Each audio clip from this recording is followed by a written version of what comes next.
ഇപ്പോൾ ഷൈൻ ടോം ചാക്കോ അറസ്റ്റിലായിരിക്കുന്നു എന്ന വിവരമാണ് ലഭ്യമാകുന്നത്. അങ്ങനെയെങ്കിൽ അറസ്റ്റ് രേഖപ്പെടുത്തിയ ശേഷം മറ്റ് നടപടികളിലേക്ക് പോകണം, വൈദ്യപരിശോധന അടക്കമുള്ള കാര്യങ്ങൾ നടത്തണം.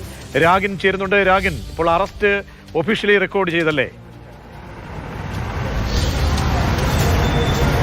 ഷൈൻ ടോം ചാക്കോ അറസ്റ്റിൽ എന്നതാണ് ഏറ്റവും പ്രധാനപ്പെട്ട ഏറ്റവും പുതിയ വിവരം.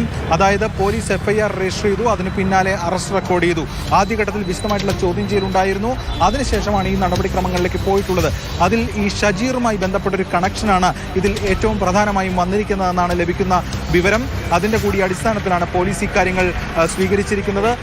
എന്തായാലും ഒരു ശക്തമായ നടപടി പോലീസിൻ്റെ ഭാഗത്തുനിന്ന് ഈ ഘട്ടത്തിൽ ഷൈനെതിരെ ഉണ്ടായിരിക്കുകയാണ്. ഇനി ഇതിൽ തുടർ നടപടികൾ സ്വീകരിക്കണം, കോടതിയിൽ ഹാജരാക്കുമോ എന്നടക്കമുള്ള കാര്യങ്ങൾ കാത്തിരുന്ന് കാണേണ്ടതാണ്. എന്തായാലും ഷൈൻ ടോം ചാക്കോ ഇവിടേക്ക് വന്നത് ചോദ്യം ചെയ്യലിൽ മറുപടി പറഞ്ഞ് തിരിച്ചു പോകാം എന്ന ഘട്ടത്തിലായിരുന്നു. പക്ഷേ ഒരു കേസ് വരുമെന്നോ അതിൽ അറസ്റ്റിലാകുമെന്നോ എന്നും ഈ ഷൈൻ ടോം ചാക്കോ ധരിച്ചു കാണില്ല. എന്തായാലും വളരെ സുപ്രധാനമായ നീക്കം, ഒരു നിയമപരിധിക്ക് നിന്നുകൊണ്ട് ഏറ്റവും എക്സ്റ്റെൻഡായി എത്രത്തോളം പോകാൻ കഴിയുമോ അത്രത്തോളം ഷൈൻ ടോം ചാക്കോ പോയിരിക്കുന്നു എന്നതാണ് പ്രധാനപ്പെട്ട കാര്യം. എന്തായാലും വളരെ സുപ്രധാനമായൊരു നീക്കമാണ് ഇപ്പോൾ പോലീസിൻ്റെ ഭാഗത്തുനിന്നും ഉണ്ടായിരിക്കുന്നത്. നടൻ ഷൈൻ ടോം ചാക്കോ അറസ്റ്റിലായിരിക്കുന്നു. NDPS കേസിലാണ് അറസ്റ്റ്. സെക്ഷൻ 27, 29 തുടങ്ങിയ വകുപ്പുകളാണ് ഷൈനെതിരെ പോലീസ് ചുമത്തിയിരിക്കുന്നത്.